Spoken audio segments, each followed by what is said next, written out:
আল্লাহর হাবিব সাল্লাল্লাহু আলাইহি ওয়াসাল্লামের একজন সাহাবী যার নাম হযরতে বেলাল রাদিয়াল্লাহু তাআলা আনহু। বেলাল রাদিয়াল্লাহু তাআলা আনহু ছিলেন উমাইয়ার দাস, কৃতদাস। এই বেলাল রাদিয়াল্লাহু তাআলা আনহু নবীজির হাতে হাত রেখে মুসলমান হয়ে গেলেন।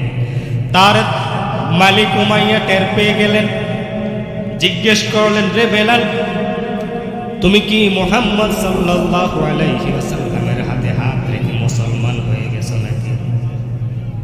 বেলাল বলে, হ্যাঁ, আমি মুসলমান হয়ে গিয়েছি।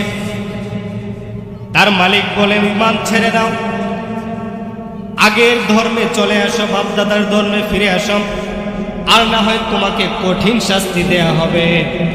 বেলাল রাদিয়াল্লাহু তাআলা আনহু জানিয়ে দিলেন, জীবন যাবে তবুও আমার ঈমান আমি দেব না। সুবহানাল্লাহ। বেলাল রাদিয়াল্লাহু তাআলা আনহুকে একটা রুমের মধ্যে বন্দী করা হলো। বলা হলো, যতক্ষণ পর্যন্ত ঈমান না ছাড়বা, কালেমা না ছাড়বা, ততক্ষণ পর্যন্ত খাবার দাবার দেওয়া হবে না, পানিও দেওয়া হবে না। খাবার দেয় না, পানি দেয় না। একদিন, 2 দিন, 3 দিন, অনেক দিন চলে গেল। বেলাল রাদিয়াল্লাহু তাআলা আনহু তবু ঈমান ছাড়ে না। উমাইয়া ঘরের ভিতরে ঢুকে বলল, রে বেলাল, এতদিন খাবার ছাড়া আছিস, পানি ছাড়া আছিস, তোর কি কষ্ট হয় না? তুই কেন ঈমান ছাড়িস না? বেলাল রাদিয়াল্লাহু তাআলা আনহু বলল, আমার এই জীবন থাকতে আমি ঈমান ছাড়ব না। তার মালিক উমাইয়া বুঝলো এইভাবে কাজ হবে না। বেলাল রাদিয়াল্লাহু তাআলা আনহু গলার মধ্যে একটা শিকল পেঁচাইয়া মক্কার দুষ্ট ছেলেদের হাতে বেলাল রাদিয়াল্লাহু তাআলা আনহুকে ছেড়ে দিল। মক্কার দুষ্ট ছেলেরা মক্কার অলিতে গলিতে, মরুভূমিতে বেলাল রাদিয়াল্লাহু তাআলা আনহুকে টানা হেঁচড়া করে। আর বলে দেয়া হলো, যদি সে কালেমা ছেড়ে দেয়, যদি সে ঈমান ছেড়ে দেয়, তাহলে তোমরা তাকে ছেড়ে দিবা। কিন্তু সে ঈমান ছাড়ে না। সন্ধ্যা বেলায় গিয়ে দেখে বেলাল ঈমান ছাড়ে না। তার যতই কষ্ট হোক না কেন, সে ঈমান ছাড়তে নারাজ। এরপর দিন দুপুর বেলা করা রোদের মধ্যে বেলাল রাদিয়াল্লাহু তাআলা আনহুকে নিয়ে উমাইয়া একটা পাগলা উটের পায়ের মধ্যে রশি বেঁধে, বেলাল রাদিয়াল্লাহু তাআলা আনহুর পায়ের মধ্যে রশি বেঁধে মরুভূমির মধ্যে ছেড়ে দিলেন। যারা সৌদি আরবে ছিলেন তারা জানেন মরুভূমির কি প্রখর রোদ। পা ফেলা যায় না, পা ঢসকা পড়ে যায়, চলে যায়। বেলাল রাদিয়াল্লাহু তাআলা আনহুকে খালি গায়ে করে মরুভূমির তপ্ত বালিতে ছেড়ে দেয়া হলো। উটের পায়ে রশি লাগিয়ে উট দৌড়ায়। বেলাল রাদিয়াল্লাহু তাআলা আনহু পাথরের সাথে, বালির সাথে ঘষা লেগে, মরুভূমির ক্র্যাকটাস লতা পাতার সাথে ঘষা লেগে লেগে সাইয়েদনা বেলাল রাদিয়াল্লাহু তাআলা আনহুর দেহটা ছিঁড়ে একেবারে কেটে রক্তাক্ত হয়ে যায়।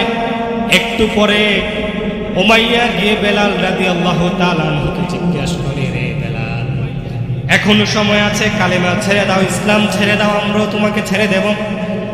বেলাল রাদিয়াল্লাহু তাআলা আনহু তার শাহাদাত আঙ্গুলটা আসমানের দিকে উঠাইয়া বলে, লা ইলাহা ইল্লাল্লাহু মুহাম্মাদুর রাসূলুল্লাহ সাল্লাল্লাহু আলাইহি ওয়াসাল্লাম। উমাইয়া দেখলো এইভাবে কাজ হবে না। মরুভূমির গরম বালির মধ্যে বেলাল রাদিয়াল্লাহু তাআলা আনহুর জামা কাপড়গুলো খুলে শোয়ায় দেয়া হলো। আর বড় একটা ভারী একটা পাথর এনে বেলাল রাদিয়াল্লাহু তাআলা আনহুর বুকের মধ্যে চাপা দিয়ে দেয়া হলো। তিনি কষ্টে কথা বলতে পারেন না। পাথরের চাপে মুখ দিয়ে কথা ঠিক মতো আসে না। তখন উমাইয়া বলল, রে বেলাল, ঈমান ছেড়ে দাও, ইসলাম ছেড়ে দাও, তোমাকে ছেড়ে দেয়া হবে, আর শাস্তি দেয়া হবে না। বেলাল রাদিয়াল্লাহু তাআলা আনহু পুরোপুরি কালেমা উচ্চারণ করতে পারে না। শাহাদাত আঙ্গুলটা আসমানের দিকে উঁচু করে জানে, আহাদ আহাদ আহাদ, আমার আল্লাহ এক, আমার আল্লাহ এক, আমার আল্লাহ এক, আল্লাহু আকবার। এবার দেখলো এইভাবে কাজ হবে না। বেলাল রাদিয়াল্লাহু তাআলা আনহুকে আরো শক্ত করে ধরলেন, জিহ্বাটা টান মেরে ধরলেন। জিহ্বাটা টান মেরে ধরে বের করে ফেললেন, বাবলা গাছের কাটা জিহ্বার মধ্যে বসাইয়া দিলেন। ফিনকি দিয়ে রক্তগুলো পড়তে থাকলো। বেলাল রাদিয়াল্লাহু তাআলা আনহুকে বলা হলো, রে বেলাল, ঈমান ছেড়ে দাও, ইসলাম ছেড়ে দাও, আর না হয় তোমার উপরে আরো কঠিন শাস্তি আসবে। বুকের উপরে কঠিন পাথর চাপা দেয়া, বড় পাথর চাপা দেয়া, এইদিকে জিহ্বার মধ্যে কাটা, রক্তগুলো ফিনকি দিয়ে জিহ্বা থেকে পড়ছে। বেলাল রাদিয়াল্লাহু তাআলা ঠিক মতো কথা বলতে পারে না। শাহাদাত আঙ্গুলটা আসমানের দিকে উঠাইয়া ইশারা দিয়ে জানাইয়া দেয়, রে উমাইয়া, যতদিন এই দেহে প্রাণ আছে, এই দেহে যদি এক ফোঁটা রক্তবিন্দু থাকে, তবু আমি ইসলাম থেকে, ঈমান থেকে দূরে যাব না। সুবহানাল্লাহ পড়ে, আল্লাহু আকবার।